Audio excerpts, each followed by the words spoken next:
Mais tapez là, je n'ai pas compris. Il y a quelqu'un qui a pris ma Bible de Louis II ici. Bon, moi je lis ma version, vous lisez ce qui est là-bas. Je crois, vous allez toujours comprendre, c'est presque la même chose. Il dit, n'avez-vous pas trouvé en Christ un réconfort dans l'amour et encouragement par l'esprit? J'ai une communion entre vous. Donc en Christ, il y a l'encouragement. Il faut apprendre à encourager quelqu'un qui fait quelque chose. Même s'il a des défauts, mais encourage-lui afin de devenir meilleur. C'est pourquoi le prophète nous dit, je suis content d'un homme qui commet des erreurs, mais qui doit être sur le champ du travail. Mais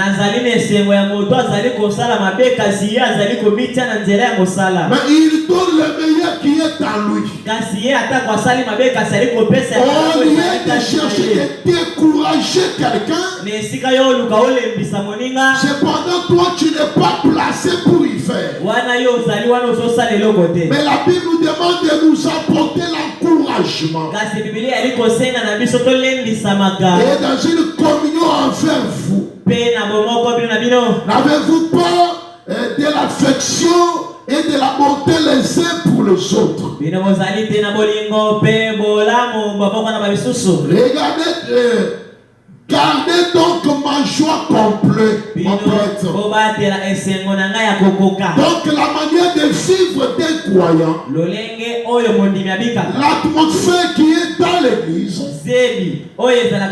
c'est ce qui rend donc la joie du pasteur complète. C'est de voir que l'église vit la vie digne de l'évangile. Chaque chose est à sa place. Chacun prend et fait correctement comme il se doit. Et tout ça dans une bonne atmosphère. Et il continue, dit, tendez à vivre en accord les uns avec les autres. Quand on vit dans l'accord, ça veut dire que je pouvais avoir une tâche que je devais faire. Je me retrouve que là où je suis, j'aurai l'empêchement d'arriver à l'heure qu'il faut. Alors l'harmonie me fera que je peux prendre le coup de fil. Mon frère, je suis un peu loin, je serai en retard. Je vous en prie de dépêcher, arriver un peu à l'église. Voilà, fais un peu ceci, c'est là où regarde ça et ça et ça et ça. Déjà, ça prouve que toi-même, tu avais vraiment la pensée du fonctionnement de l'église. Et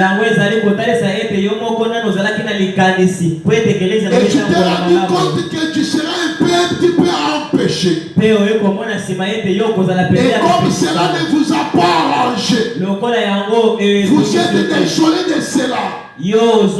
C'est ce qui vous amènera de faire l'appel de la contact. Pour que les choses marchent normalement, marquez ton absence ou ton retard. Mais si on se retrouve qu'on a des obligations, mais cependant on ne pense pas à ces obligations-là, cela prouve qu'on ne fait pas assumer ce travail. Ça prouve qu'on n'est pas d'accord de ce qu'on est en train de faire.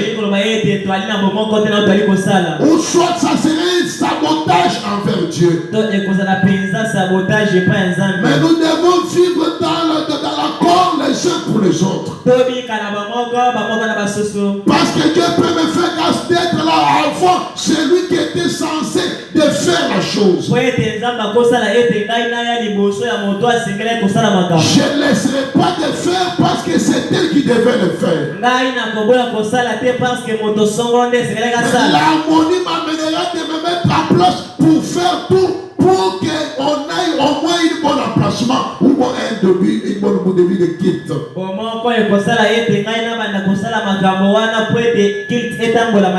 Et il continue à dire,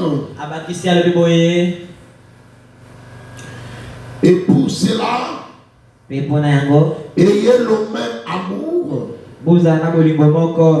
Et c'est cet amour-là qui va nous amener à nous sacrifier. C'est quand on aime la chose qu'on fait, qu'on va se donner pour apporter du meilleur qui est en nous. Je m'en souviens quand j'étais huissier. J'étais huissier, j'étais le président des hommes d'affaires. J'étais le conducteur de vase dans notre petite église. Et j'avais trouvé d'autres huissiers avant moi. Mais quand Dieu m'a mis au service, je pensais que je devais être le meilleur que Dieu n'a jamais eu. Et à cette époque-là, je faisais le transport de la moto. Et c'était à cause de motos d'autrui. J'avais mes principes. Je pouvais sortir vaguer à mes affaires. Mais pourtant, je sais que quand il est 9 heures, je dois déjà être à l'église. J'arrive, chante, je me consacre dans une heure. Après que j'ai prié, j'arrange tout ce qu'il faut arranger dans l'église. Et je repars au travail. Et comme je sais que c'est le jour de quitte, à 14 heures, je suis encore le départ pour la maison. Je m'apprête, je me repose. Sans qu'on me le dise. Mais je sentais le poids et l'amour du travail de Dieu. Et à 16 heures, j'étais en chemin pour commencer à déplacer la famille de mon pasteur. Sans que ça soit une demande du pasteur. Et à cette époque-là, il avait des petits-enfants, je crois, de 7 ans ou 9 ans, comme cela. Mais j'avais du respect parce que c'était les enfants et la famille de mon pasteur. Il y a une conférence là, regardez ça. Pourquoi? Parce que Madame dit, si vous m'aimez, aimez ma famille. Si vous avez de l'affection envers moi, je vais les voir au travers de ma famille. Je pouvais venir prendre les enfants et les déposer à l'église. Et venir prendre encore la femme du pasteur et les déposer à l'église. Et venir prendre le pasteur pour les déposer à l'église. Et là, je me mets sur mon poste du devoir. Et c'est cet amour-là qui m'a mené à me sacrifier, sachant que je sers Dieu et non pas un homme. Et Dieu m'avait assisté d'une manière ou d'une autre.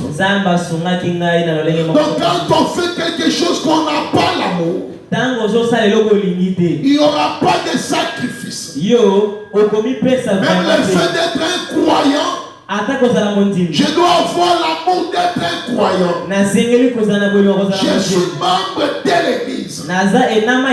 Je sais que sans moi, mon église ne marchera pas bien. Je ne ferai pas les autres, mais je me vois que moi et moi-même. Mais tout ce qu'il nous faut, c'est l'amour. Car c'est l'amour qui nous amène à faire des sacrifices. Et on dit que Dieu en tant aimant le monde, il a donné. Quand on aime, on se donne. donne. Mais quand on n'aime pas, on peut tout faire pour détruire. Amen.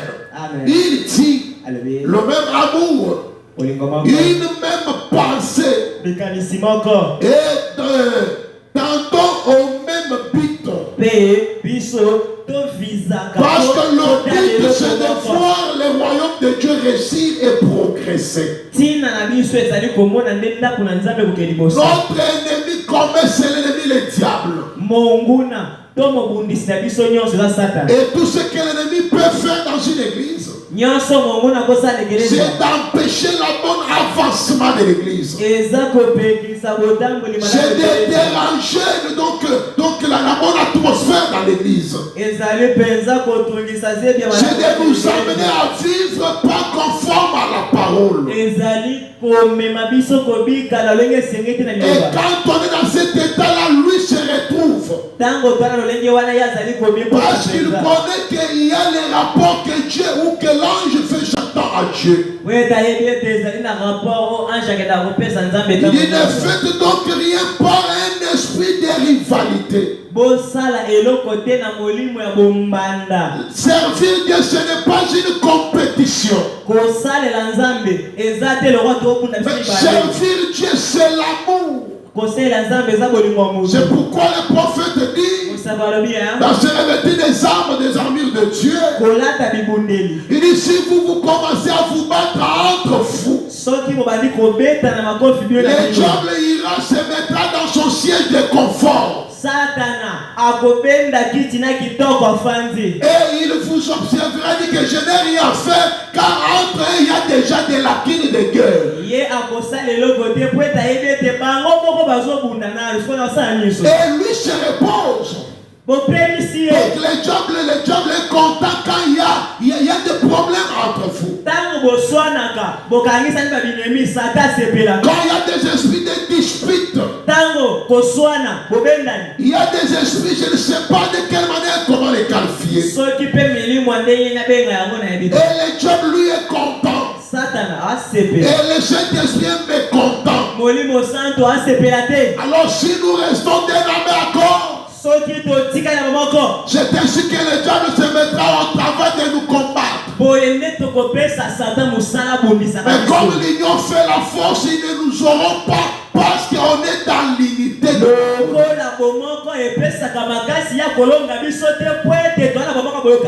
il dit, et par un vain désir de vous mettre en avant, par un vain désir de vous mettre devant. On ne sert pas Dieu pour être fils des hommes. Parce que l'homme n'a rien à me payer.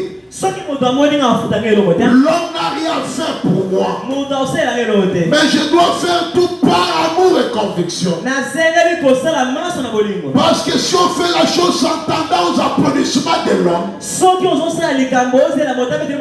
quand l'homme ne me donnera pas les applaudissements, je serai découragé. Je cesserai de faire. Mais quand on sait Dieu pour l'objectif du royaume dans l'amour, que les gens apprécient ou pas, que les gens me critiquent ou pas, je serai la même personne car moi je sers Dieu et non les hommes. Je ne changerai pas parce que je n'ai pas de profit de quelqu'un. Un chrétien reste chrétien n'importe quand, n'importe quel moment. Et nous ne devons rien faire pour une vaine gloire.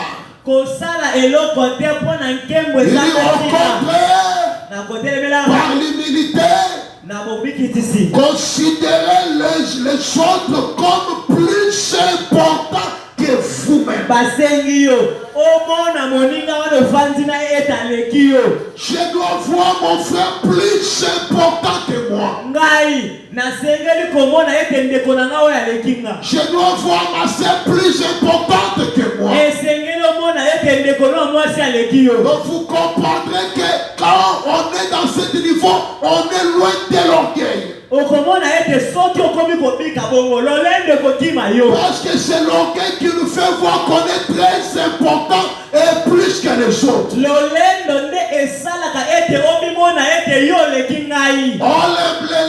Quoi? L'orgueil, c'est l'ennemi de notre Dieu.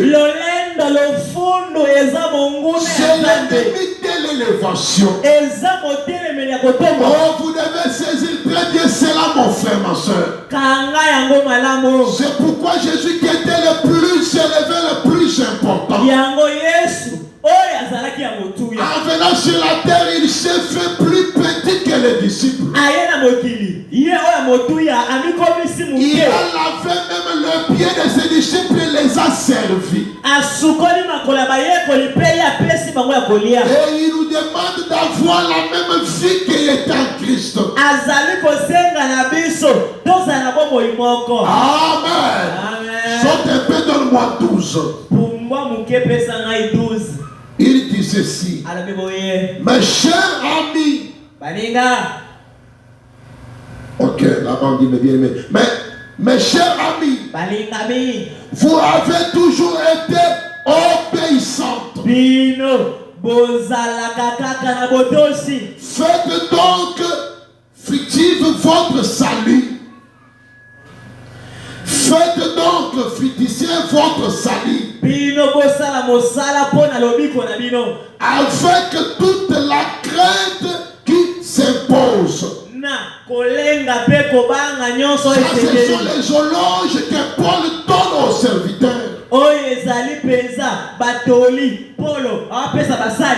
Il leur donne des éloges.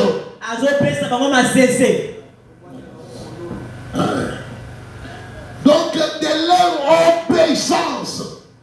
Et vous avez été toujours obéissant. Vous comprendrez que c'était un sentiment de cœur comblé, joyeux. Et il dit, non seulement quand je suis présent, mais bien plus même maintenant que je suis absent. Donc l'obéissance n'est pas seulement un regard du chef. Non, même dans son absence. Un croyant reste croyant. Il doit rester avec la même obéissance. Je ne dois pas obéir Dieu parce que le pasteur est là. Parce qu'il y a les gens, qu'il y a les administrateurs que je ne sais pas quoi encore. Mais non, mes frères et sœurs, l'obéissance de Dieu doit être une vie vécue de chaque croyant. Il y a des frères qui n'aiment pas. Je dois avoir la crainte de Dieu. Et je dois avoir l'obéissance. Il dit même quand je suis absent. Car c'est Dieu lui-même qui agit en vous. Donc quelqu'un qui vit dans l'obéissance, ça montre que Dieu est en lui en train de vivre sa propre parole. Dieu obéit sa parole. Dieu n'est pas plus grand que sa propre parole. Donc il est soumis à sa propre parole. Quand on n'est pas soumis à sa parole, j'en doute que ce qui est en nous soit l'esprit de Christ. L'apôtre Paul lui parle. Ça prouve que c'est Dieu lui-même qui vit en vous. Amen, qui agit en vous. Pour produire à la fois le vouloir et le faire conformément à son projet bienveillant.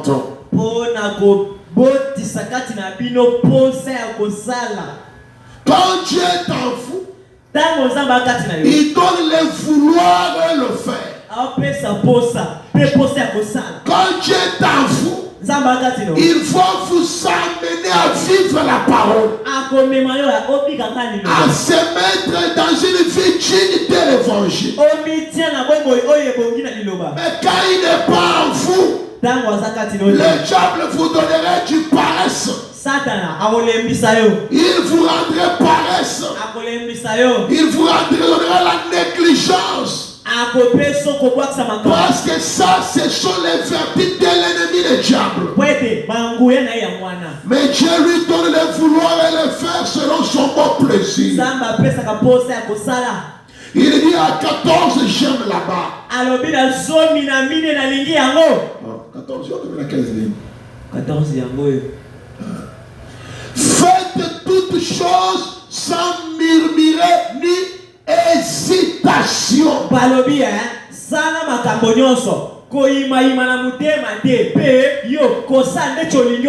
Est-ce que quelqu'un a une croyance ici qui m'entend très bien? Faites toutes choses sans murmurer, hésitation. C'est pourquoi Frère Branham dit, si vous voulez faire quelque chose pour Dieu,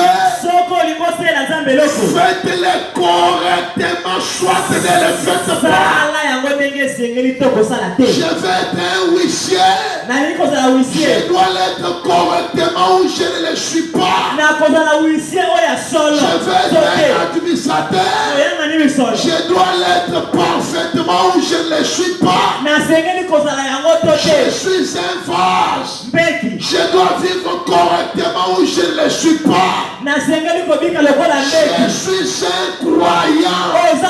Je dois l'être parfaitement ou je ne le suis pas. Pas un soi-disant croyant. Un croyant plein d'hésitations. Je parle seulement. On ne sert pas Dieu avec des murmures. On doit servir Dieu avec joie et amour. Quand je servirai Dieu avec joie et amour, ça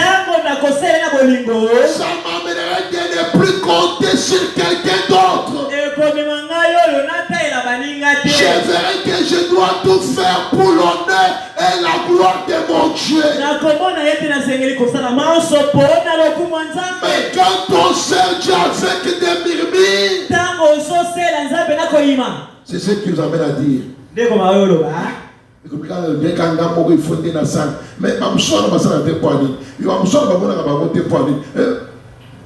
le murmure.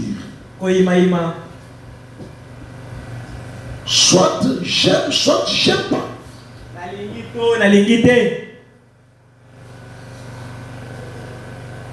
C'est tout ce que la parole demande. C'est pourquoi la Bible dit que votre oui soit oui et que votre non soit non.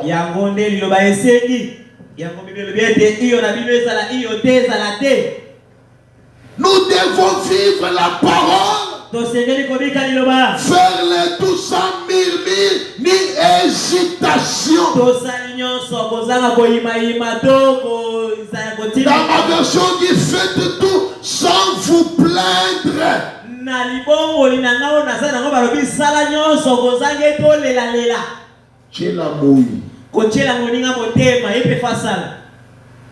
Non, c'est ce qui tue l'église.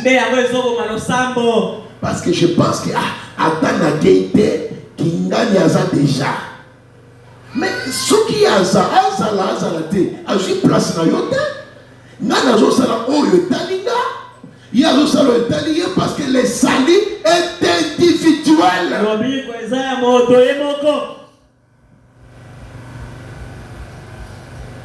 Est-ce que quelqu'un m'entend très bien? Il dit 15. Sans hésitation, enfin, oui, allons-y, afin que vous soyez sans irréprochable et pur.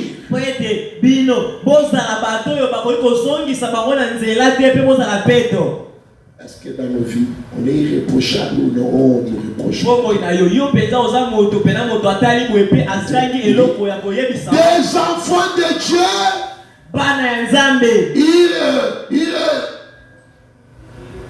irrépréhensible au milieu d'une génération perverse.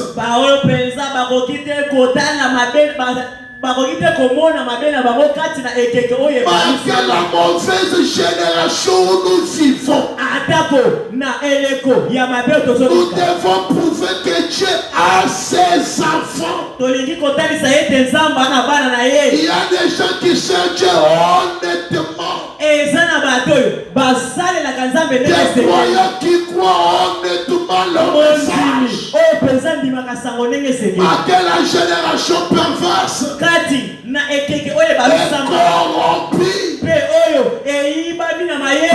laquelle vous brillez comme des flammes dans le monde. Le Saint-Esprit en nous fera pour briller. Nous devons être des flammes pour le monde. Quand on veut voir des filles et fils de Dieu, on regarde ta vie. Parce que la Bible me dit, la nature soupire et gémisse pour voir la manifestation des filles et fils de Dieu. Le monde veut voir Dieu. Dieu voit l'église. Dieu adore. Dieu fait tout ce que sa parole a dit. Et il est fait au travers de vous. Alléluia. Est-ce que quelqu'un entend très bien? Pourquoi il dit portant la parole des filles, et je pourrais me glorifier. Quand vous vivez la parole, c'est ça même la vraie gloire d'un prédicateur ou un pasteur. C'est ainsi que je peux me glorifier au jour de Christ. Quand il faut répondre devant le trône, j'arrive. Je me dis, toi et votre Pâtre, vous avez fait un bon travail.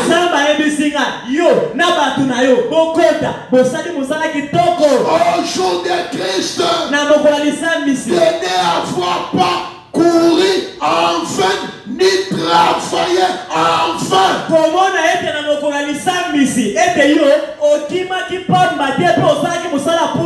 Pourquoi je monte dans des montagnes, je gêne, je prie? Ce n'est pas pour avoir un fiasco. Mais c'est pour avoir des bons résultats. Et des bons résultats là, c'est ta propre vie. Ta position en Christ. Ta conduite. Le respect que tu as pour Dieu. Et pour sa parole. Quand on te voit dans les rues de Kinshasa. Quand on te voit dans les rues de marché. Quand on te voit dans les rues du travail. Je ne sais quoi encore. Quand on regarde, on dirait ça c'est une fille de Dieu. Ça c'est un fils de Dieu. Et il est le croyant de paradoxe. C'est ça la gloire. Non, quand on regarde, on dit si c'est qu'il a des croyants. Lui aussi, paradoxe là. Il se dit il a des croyants. Voilà des croyants. Ces croyants, ce sont là. Et quand on dit voilà ces croyants, on ne les dit pas parce qu'on veut vous comparer avec le monde, non. Non, on vous dit en rapport de la parole. On trouve que ta vie n'est pas digne de l'évangile. Et ça devient un sujet de critique. Aider. Je ne vais pas courir ni travailler en vain. C'est pourquoi autrefois, je ne comprenais pas, j'étais encore aussi frère. Une fois on avait appelé à passer un rapport. Pour les gens qui étaient déjà à cette époque-là, vraiment dans les news du message, ils peuvent savoir. Et je sais pas, il y avait, c'est pas quelques 2 ou 3 saints de l'église, quelque chose comme cela, qui étaient tombés enceintes, quelque chose comme cela.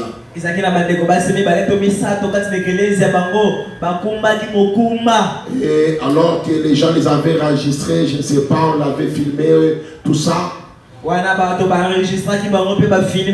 crois qu'ils étaient passés, dans une télé de Molière, quelque chose comme cela à cette époque-là. Pour déshabiller le message. Et maintenant on disait au pasteur qu'il puisse leur donner l'argent pour qu'ils ne puissent pas publier les histoires là qui étaient attrapées par certaines sœurs.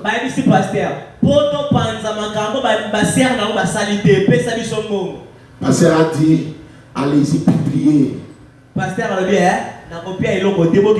Et quand vous publierez après, vous viendrez, je vais vous montrer au moins plus de pourcentage qui vit plus que eux.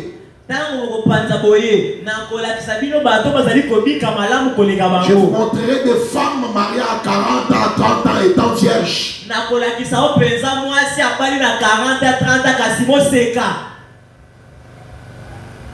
C'est ça le but du diable. Et le pasteur est venu à l'église, il a pleuré. Il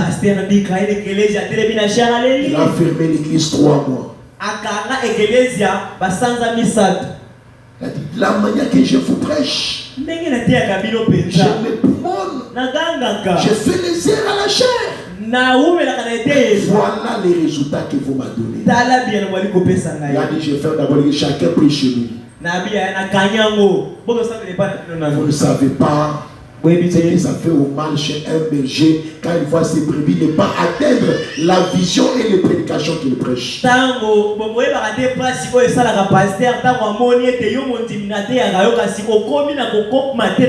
Représente-toi seulement sur tes enfants.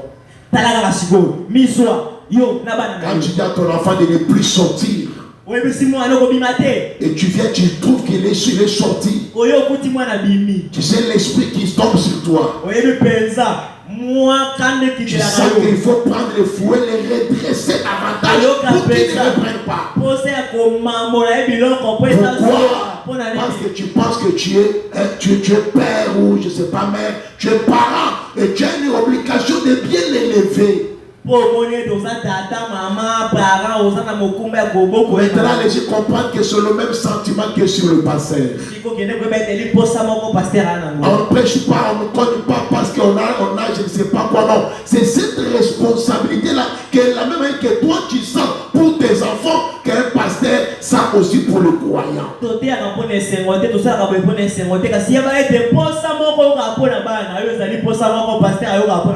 Il y a 17 ans. Et même si je serai de libation pour les sacrifices et pour les services de votre foi, je m'en réjouissais. Et je me réjouisserai avec vous tous. C'est que William Branham dit que j'aimerais vous voir tous de l'autre côté du rideau. Je ne peux pas être un pasteur qui prêche et à la fin ne pas voir mes sujets au ciel.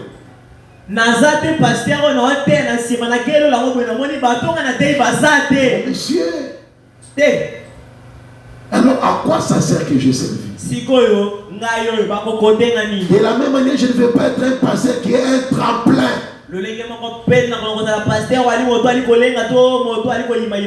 Non, non, un tremplin,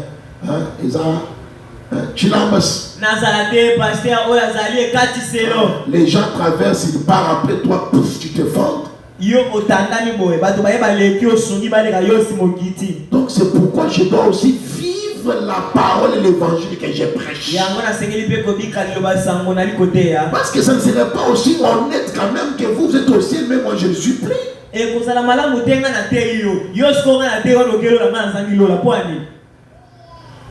C'est pourquoi chacun doit voir sa marche. Voir sa conduite. Je parlais avec l'une de mes filles.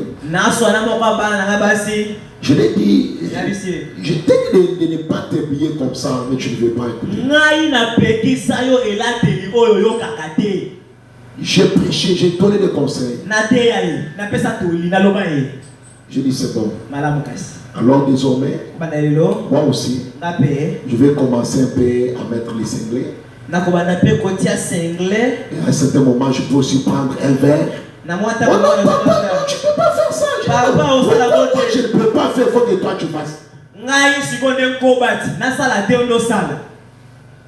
Oh non, mais vous voyez, vous êtes notre pasteur. Non, de la manière que vous voulez avoir un pasteur honnête, digne d'évangile, de la même manière que le pasteur aussi fait voir ce quoi digne de l'évangile est honnête. Vous ne voulez pas seulement que moi je sois saint, cependant vous ne voulez pas la sanctification. Frère Branham dit, si vous voulez voir le niveau d'une église, allez dans cette église-là, mets ton dos, et mets la main, que ce soit la forme du diable, que ce soit de l'administrateur, que ce soit du pasteur, prenez cette femme-là, mettez-la devant toi. La manière que tu le verrais, c'est ça le niveau de l'église. La balance de l'église se fait voir par les femmes. C'est elle-même la miroir de l'église. Mais si on peut prendre le mien ici, quel serais-je?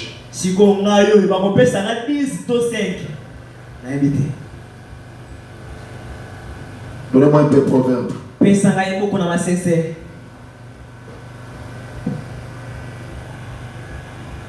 Donnez-moi un peu de proverbe.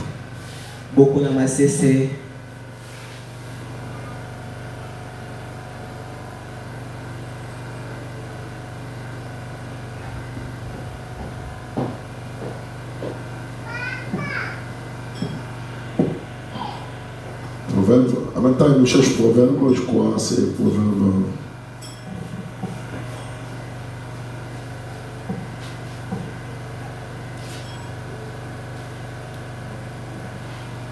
Proverbe 8. Depuis le 10e verset. Je lis un peu les 18 de là où nous étions. On cherche le proverbe. Et en 18 là, il dit, vous aussi de la même manière, réjouissez-vous, réjouissez-vous, et réjouissez-vous avec moi. Moi je me réjouis avec vous, vous vous réjouissez avec moi. Et ça prouve cette unité d'amour. Parce qu'il faut dire que le pasteur il est le mari spirituel de l'église. Et donc dire que quand tu veux voir la qualité d'un homme, regarde sa femme.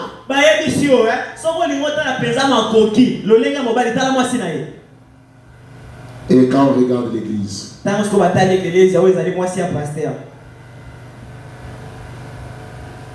je vous ai dit Proverbe 8 ans. Proverbe 8. Proverbe 8. 8, nous allons commencer par 10. Et nous irons vers même 16 là-bas. Et je peux lire le prophète. Faisons en sorte de revoir un peu l'horloge ici.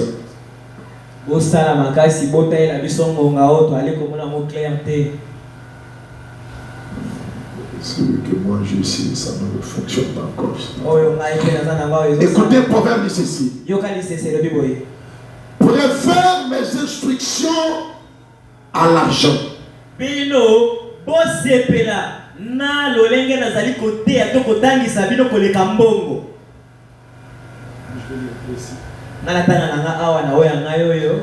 Il dit, cherchez mon éducation plutôt que l'argent.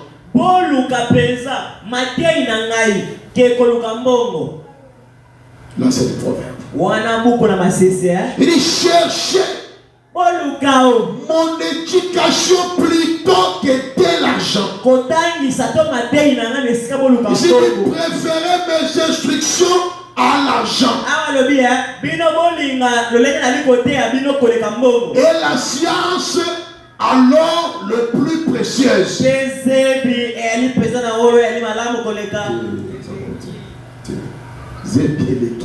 Moi je dis ici parce que c'est ça donne au moins ça parle bien. Il dit plutôt que ok. Et choisissez la connaissance plutôt que l'or le plus pur. Et choisissez la connaissance plutôt que l'or.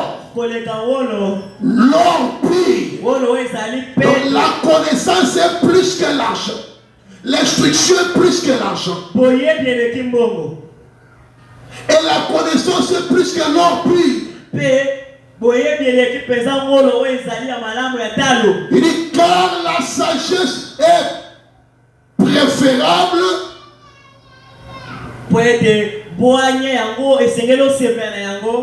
aux perles précieuses. Sois un peu avec moi vraiment. C'est très important les choses que j'ai envie de parler. Il dit car la sagesse est préférable aux perles précieuses. Je vous dis car la sagesse vaut mieux que le perle. Elle a plus de valeur que toutes les objets de prix.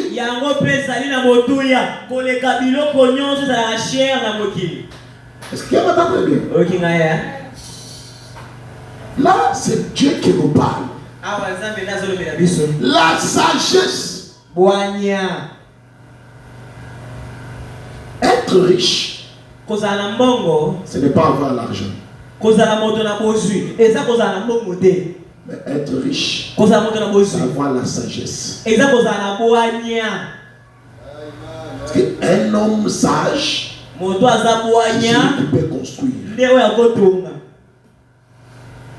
Mais un essentiel, quand vous lui donnez l'argent, il va tout épuiser.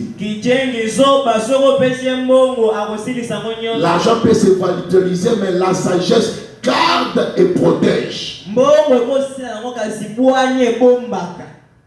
Attends très bien. Il y a la différence entre avoir l'intelligence et la sagesse. L'intelligence, vous le prenez à l'école. Mais la sagesse, c'est un don de Dieu. C'est pourquoi la Bible dit une femme sage bâtissant un homme. Pas une femme intellectuelle ou je ne sais pas, une femme intelligente.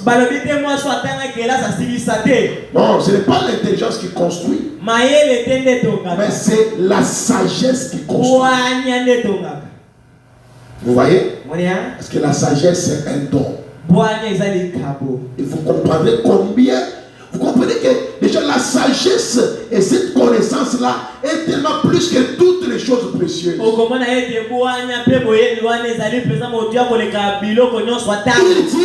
dit car la sagesse vaut mieux que le perle. Il dit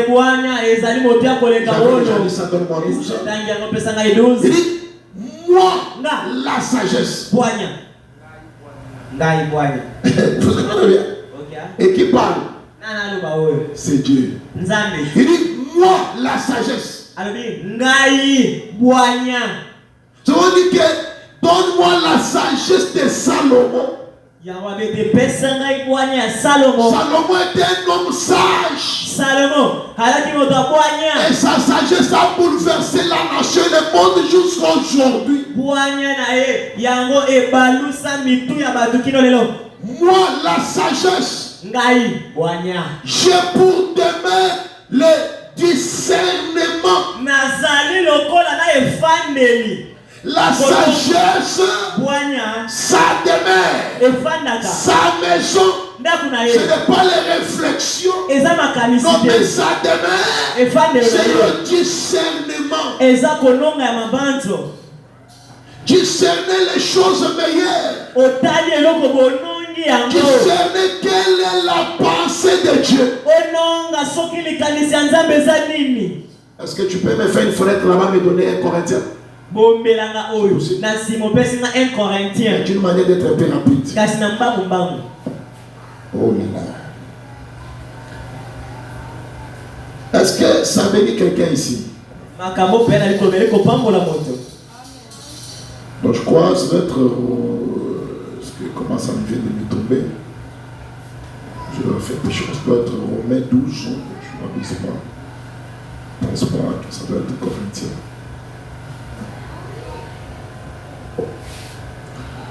Ça doit être Romains 12.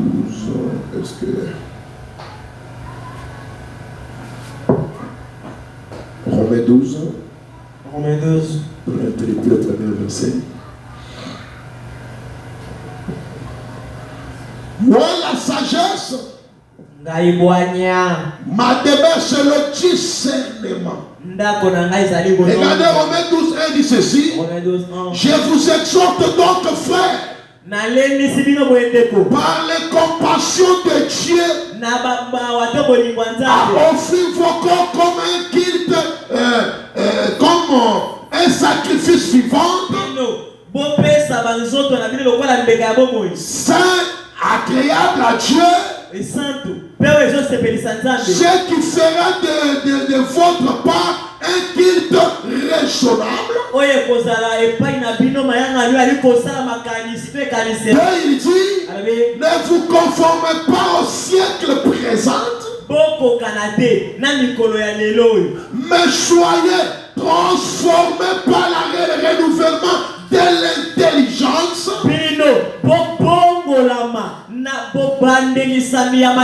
L'intelligence, on peut les changer, les renouveler.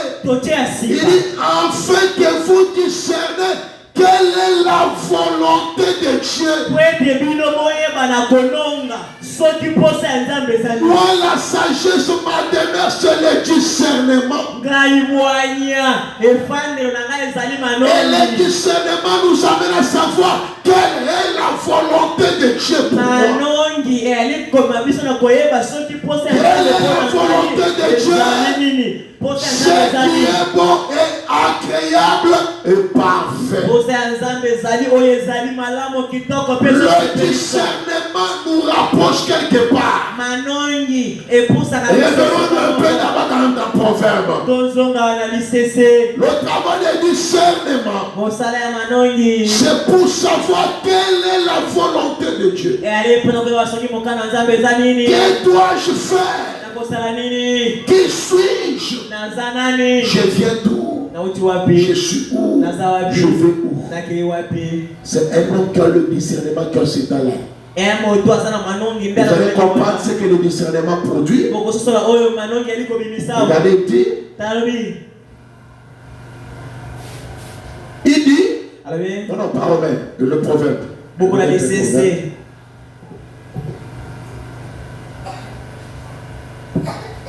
Moi, la sagesse, j'ai pour demain le discernement.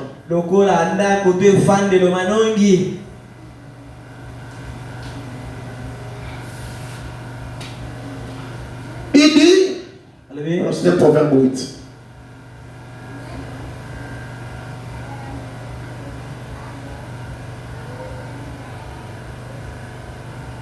Proverbe 8.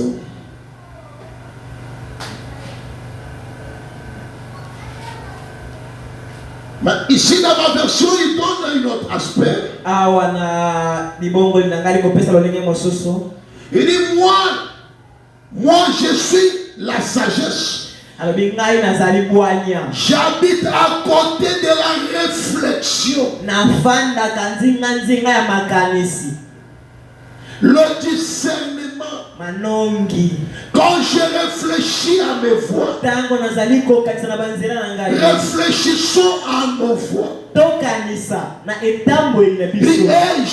je possède la science de la réflexion.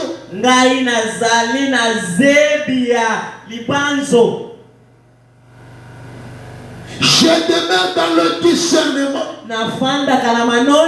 Et je possède la science de la réflexion. Réfléchir pour savoir qui suis-je. Je suis un croyant. Est-ce que je vis comme un croyant? Qui suis-je? Qui suis-je? Qui suis-je? Et se mettre au moins sur la balance. Donne-moi la suite.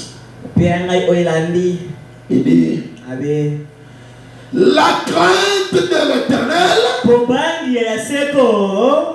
La crainte de l'Éternel. C'est l'art du. Non. C'est la haine du mal. Tu ne sais pas que tu crains Dieu et tu ne crains pas le mal. Et si toute chose sera mal quand je ne mange pas conformément à l'ordre placé.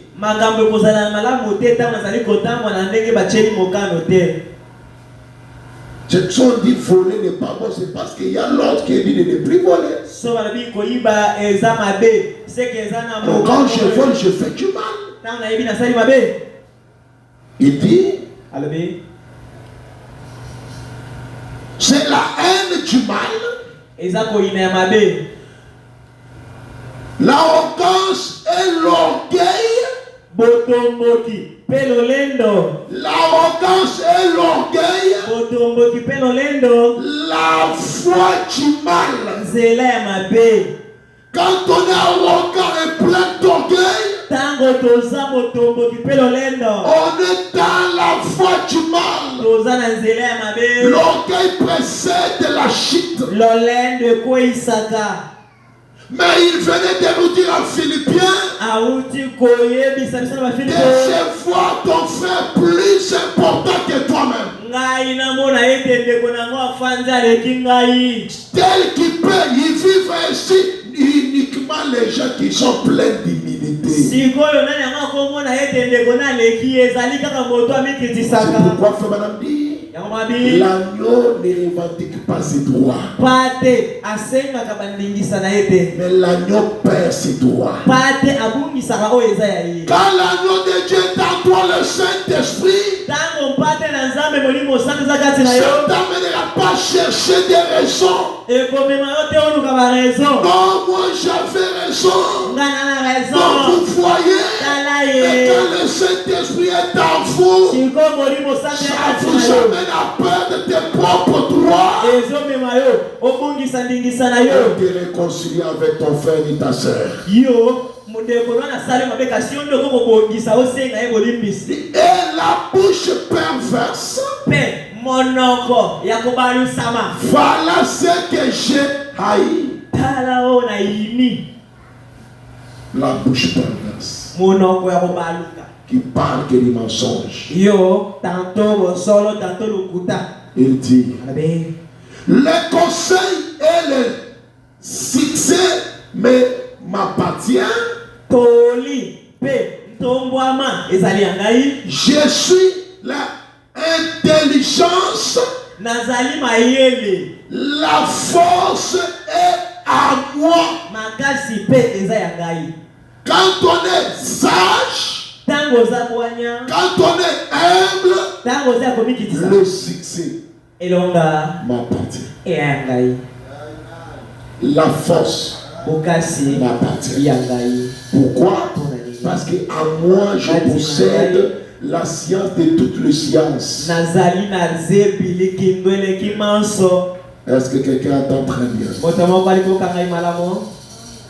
Je vais lire le prophète.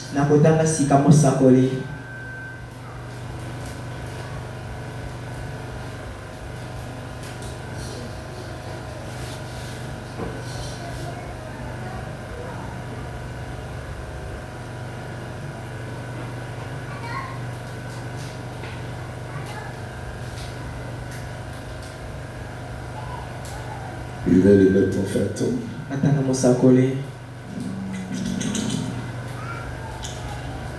Donnez-moi d'abord dans le consolateur, c'est prêché en 61. L'été mon d'ici était en 61. Le premier 10 61. Premier 10 61. Et le mardi, mon collègue balé. J'avais déjà atterri sur Galates 4.1.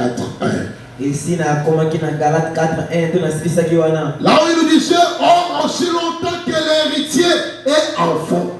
Maman, tu peux me donner le paragraphe 78. Mais ça n'est pas 78. Tant que l'héritier est enfant, je dis qu'il ne diffère à rien d'un esclave. Quoi qu'il soit le maître de tout. Et le prophète dit ceci. 78. Il dit, qu'est-ce qui fait que ça coupe comme ça? Il y a un problème? Il y a mise à jour? Ah, là-bas, ok. Il dit, nous avons perdu notre héritage.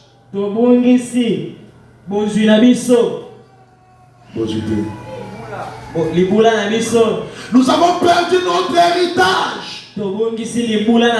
Parce que nous avons fait des compromis. En faisant des compromis, nous perdons notre héritage. C'est-à-dire, je vous ai dit le mardi, les Congolais avaient perdu leur héritage parce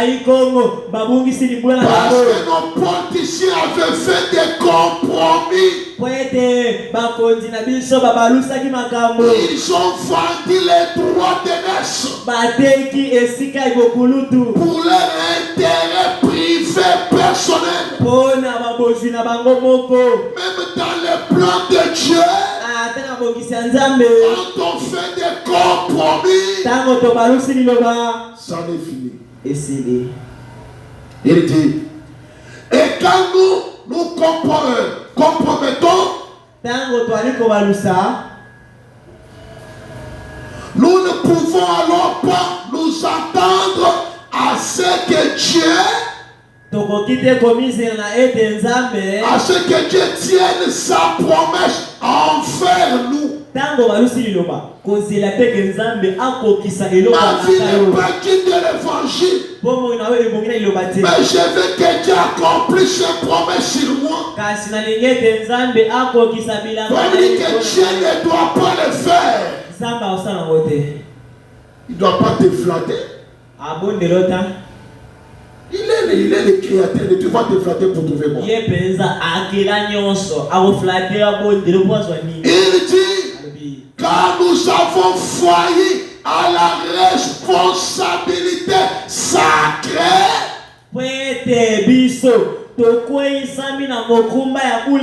Et nous avons fuyé la responsabilité que Dieu nous a confiée.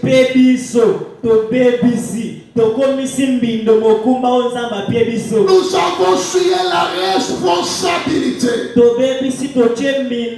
Être un croyant, c'est une responsabilité. Avoir une fonction dans l'église, c'est une responsabilité. Et quand on n'est pas à l'auteur de la responsabilité, nous avons failli. nous avons suivi cette responsabilité. Et Dieu n'est pas obligé de tenir ses promesses. Et Dieu, nous avons failli suivre cette truc-là.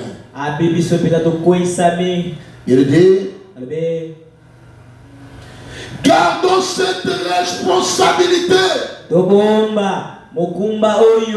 Gardons-la sacrée.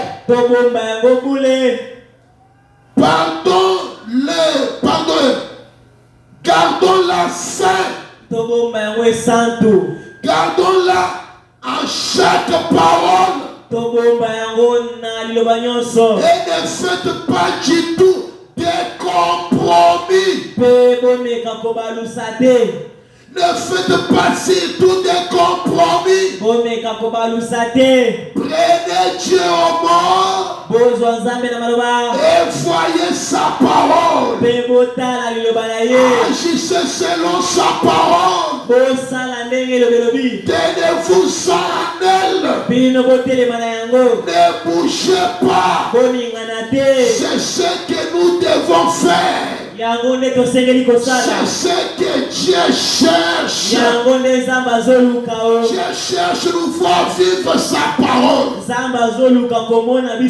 Dieu veut voir nous voir réellement sur le plan de sa parole. Nous devons les garder saints. Parce que Dieu, il est la sagesse. Il pourvoit toutes nos besoins. Il nous donne tout ce que nous désirons.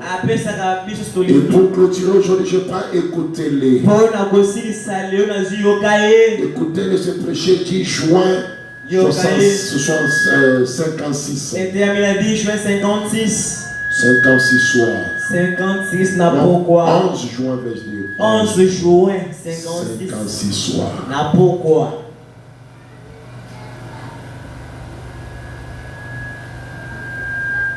Voilà ceci au point 10.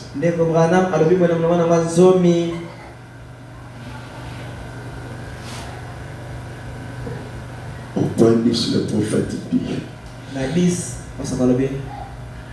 Jésus notre Seigneur, pendant qu'il marchait sur cette terre, il ne... Déjà, à ma cheval, c'est des problèmes, moi je peux me confier ici. Pendant qu'il marchait sur la terre, il n'aurait pas simplement de liens en liens. Pour beaucoup de divertissements, les applaudissements des hommes.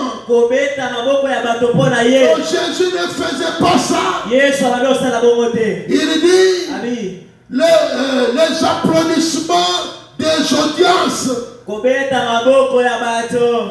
des grandes choses fleurir avec laquelle les hommes de ce monde ou des enseignants les louanges, mais chaque pas qu'il effectuait était ordonné par le Seigneur.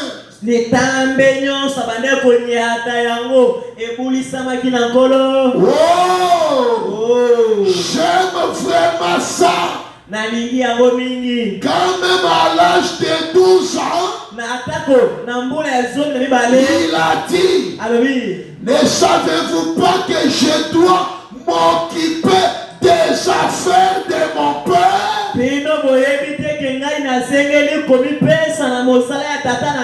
l'âge de 12 ans, toi tu es un papa, tu es une grande fille. Mais dans ton cœur là, toi tu ne sens pas les sentiments que je dois faire m'occuper des affaires du Père. Il dit qu'il doit m'occuper des affaires de mon Père. Combien cela nous faut-il donc honte? Combien cela nous faut-il honte? Alors que nous courons tout le temps Et la Bible dit, le pas des justes sont ordonnés de l'Éternel. Nous devons marcher selon ce qu'il a ordonné pour nous. Marcher comme un chrétien. Parler comme un chrétien. Vivre comme un chrétien.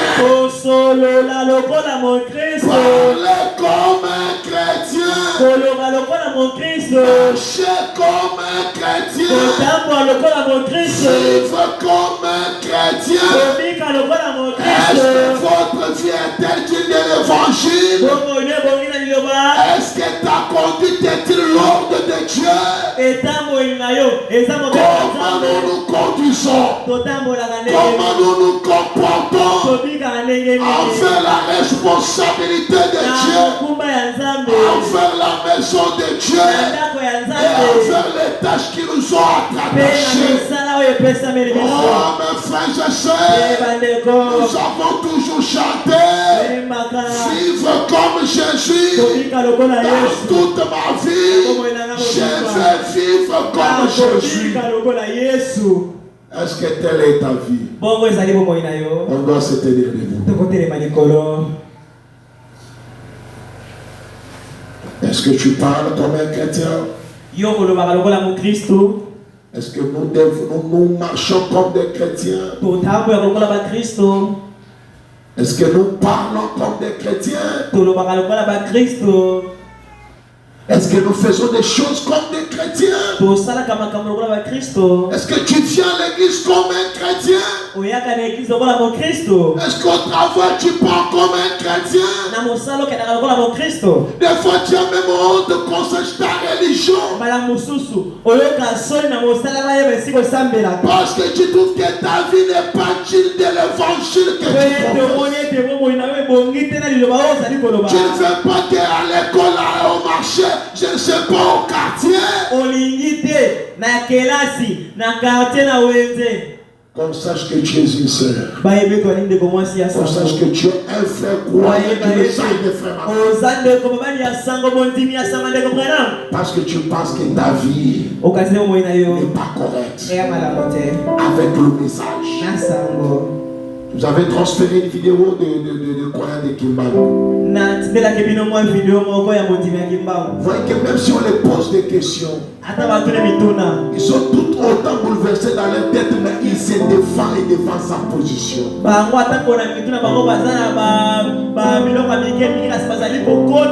pas honte de sa doctrine. Il veut porter vers partout parce qu'il pense qu'on l'a dit que c'est ça l'éternel du ciel. Il n'a pas honte de leur habillement. C'est la vraie position d'un véritable croyant. Il veut vivre comme un kimbanguiste. Marcher comme un kimbanguiste. Parler comme un kimbanguiste. Et Dieu lui aime un homme qui a une bonne posture même s'il est dans l'erreur. Mais toi, retour, quelle est notre conduite? Nous faisons les choses avec murmurant, avec hésitation ou pas. Soit je suis croyant, soit je ne suis pas. Un petit chant. C'est que nous doit parler à Dieu.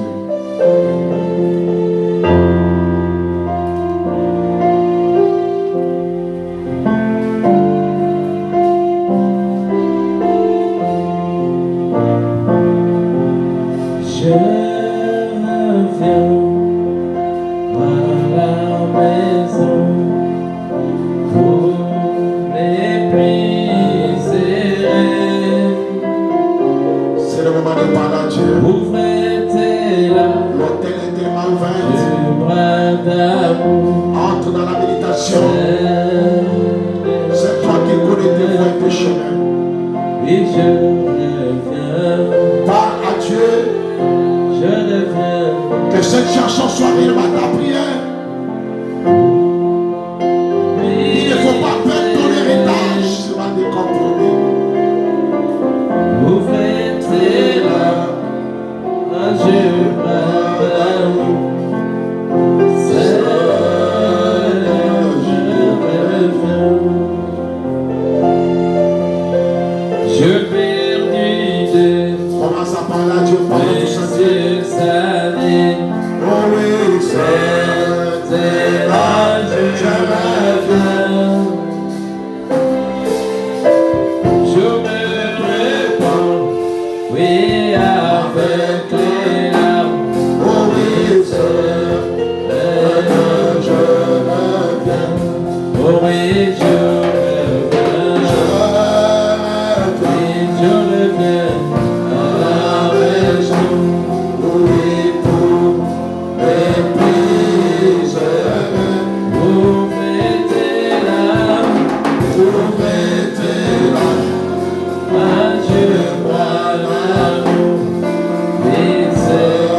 fatigué de prêcher.